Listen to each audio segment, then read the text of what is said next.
Today, big dog, we are going to be talking about the topping Yu-Gi-Oh strategies over the weekend. It's going to be pretty huge for anybody that wants to know about the impact that Supreme Darkness is going to have. Let's go ahead and jump on in. All right, guys, in case you guys didn't know, the site that I'm using is yugiOhpro.deck.com. So basically what I'm going to do here is I'm going to break down these particular decks that topped and everything and my thoughts about them, and then, you know, go from there. This one was really concerning, right? Because all you see is Risio, Maliss, and I'm like, hold on.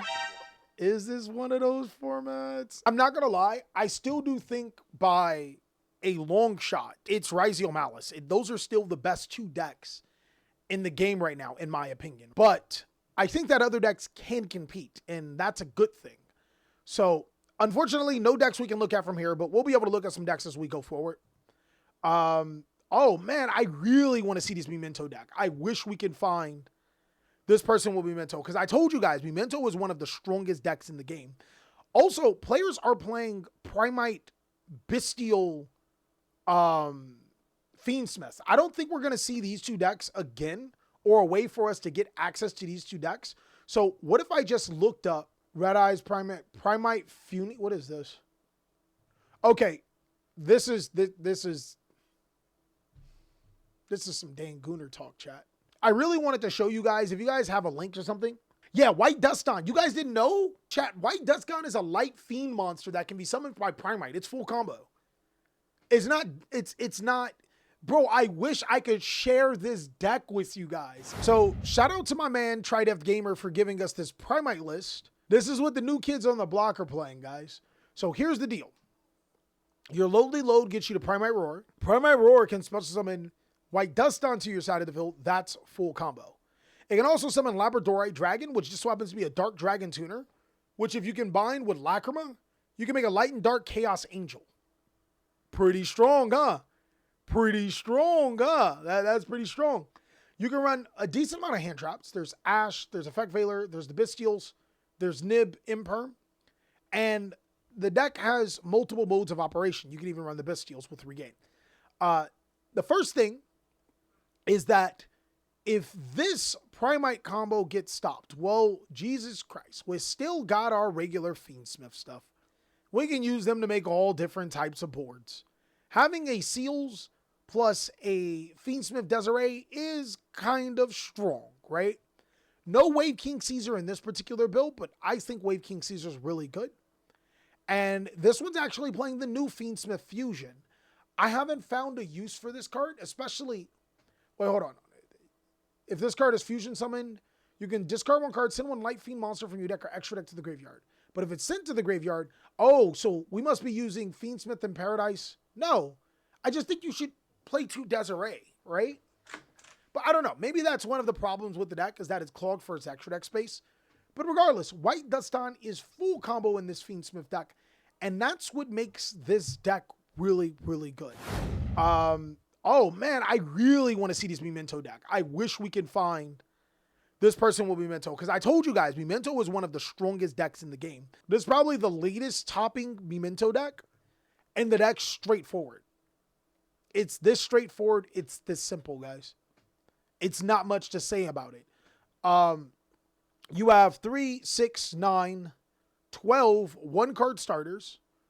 Your full combo allows you to be able to summon this card and use this effect to destroy cards on your field and on your opponent's side of the field.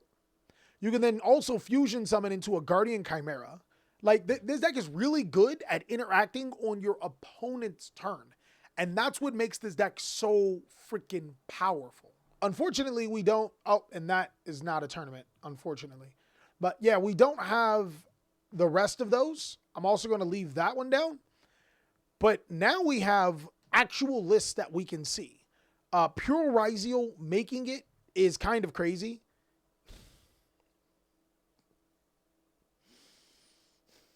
There's no way, guys. So it looks like Soul Drain, the new Floodgate, guys. I don't even know what to say. Activate by paying 1,000 life points. Monsters that are banished as well as in the graveyard cannot activate their effects. Is Soul Drain going up in price, guys? Oh, man. Yeah, it looks like it. Yeah, rares are $4. Yeah, ultras are starting to go up. Yo, pick up your Soul Drains, guys. That might be a good idea. I'm going to look to make sure that I have mine. If I don't, I'm going to pick up some ultra rare Soul Drains. But that's... I'm not sure if that's a real thing, guys. I'm genuinely not, but it's interesting because it does stop Maliss. It does stop the bestial monster effects like Druid Worm and stuff like that, right? It's a solid card, right? Monsters that are banished in the graveyard cannot activate their effects. Yeah, that's crazy. Why floodgates? I mean, look, Konami made them. You should still take advantage of them. But I don't expect pure Risio to be a thing going forward. I do think that this deck was really interesting because it did take more of a hand trap approach and then crossouts for the hand traps, and it was a pure Risio build. This is what Yu-Gi-Oh! Should have been, guys. Just your strategy. But I don't know if anybody else really agrees with that, and I want to know what you guys have to say about that. More importantly, we have White Forest because that's actually an interesting deck. And this is White Forest Fiend Smith, so we've been lied to. A little bit misled, but it's okay.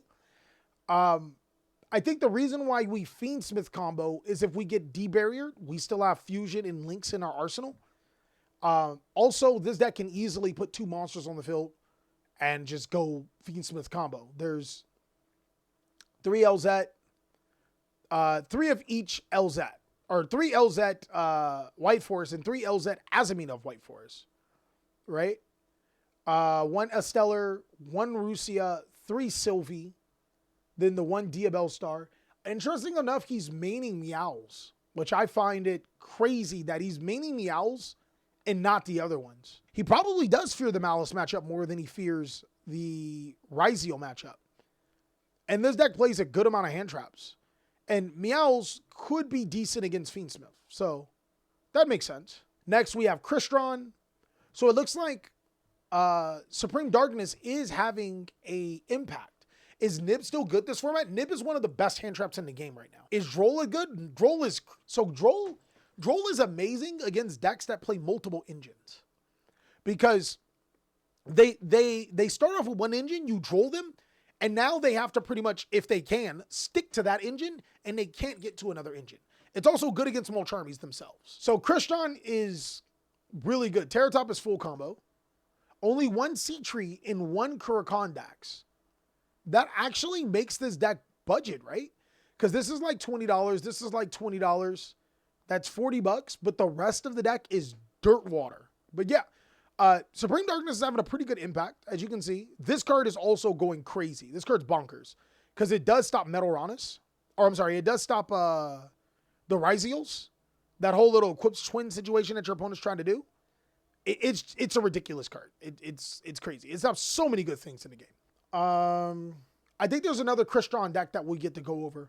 But as the next tournament, guys, this is, again, I don't think that this is an indication. I think what's going to show us is YCS Orlando that's coming up this weekend. That's going to let us know what the format is about. This is just players testing things out. Keep in mind, it is the first weekend. That's right, guys. It is the first weekend of Supreme Darkness being officially legal. So, of course, people were playing around and messing around with a whole bunch of things. So, this is the OCG. So, don't get too excited, guys. Where you see Maliss, Snake Eyes, Labyrinth, Trap Tricks, Maliss, Blue Eyes, Evil Twin, Orcus. Not a single Ryziel deck. But, again, there's a lot of things hit in the OCG. And certain things that aren't hit in the OCG that makes this possible. Trap Tricks being a deck in the OCG is interesting to say the least, right? And then this is maybe a glimpse of what Blue Eyes might look like in our meta. So it looks like it's just 3 Maiden, 3 Sage, 2 Blue Eyes, 3 Primite Dragon. Then there's 3 of the spell card, 3 another one of this spell card, of course the field spell, the fusion, and 2 of the trap. From there, it's just Primite Engine. I'm not sure if we can call this a Blue Eyes deck. Nah, I'm not going to gatekeep. I think it's a Blue Eyes deck. But there's enough for 3, 6, 9, 10, 11, 12, 13, 14, 15, 16 hand traps. 17, 18, 19 hand traps. Made in the white is pretty custom. I've seen them put up 2 Spirit Dragons on turn 1. That sounds sick, my brother. That's actually crazy. I like how this person doesn't play any of the other Molcharmies either. There's Meows in the side deck, but there's just Maxi. Maybe they're onto something. Maybe the Molcharmy cards aren't as powerful. All right, so here's what a lot of players are saying is the best deck in the format. Triff made this popular with his YouTube videos. He's also won some pretty significant, or he's won some events and stuff like that with it. But there's like a good side and a bad side to this, right? We've always complained, well, not always, but we've complained that the TCG exclusives are dog water. Ashen, dog water. Tistina, dog water. Warrock is the best deck that we've ever gotten. This one's like Dangers. Mitsurugi is straight up like Dangers. Immediately out of the box, competitive, dominant, strong. And this is a glimpse on what you guys may be seeing in the future meta. Now, a lot of players are playing less hand traps. And they're playing like Dogmatic or another engine to be able to play through all of it. Which I think is really, really good. I'm kidding about Warrock. Everybody knows that Warrock's the best deck, my brother. I wish that this deck was... I wish, like, if it forced you to play a Reptile deck, Ogdotic is strong. I actually do think that the Ogdotic Alien Reptile Pile stuff is actually really, really strong. But unfortunately, it decided not to be xenophobic and decide, oh yeah, I could play with any rank 4 deck. And now we have Risio as almost a feels like a tier 0 Yu-Gi-Oh deck when you play against it. This deck's almost impossible to beat, right? Here's the maxed out version of Risio Maliss that I was talking about, guys. This is a Risio Dogmatica Maliss with only Molcharmy Fooless and Droll and Lockbird is the only hand traps inside of the main deck. Straight up either breaking your board and setting up full combo or full comboing, playing through a ton of hand traps. Just wanted to give you guys a variant of what it looks like. And this is going to be tough. I think this version of the deck is like the only thing that works against this deck, like stopping this deck, is like resolving Droll. Me and TJ were testing with this deck.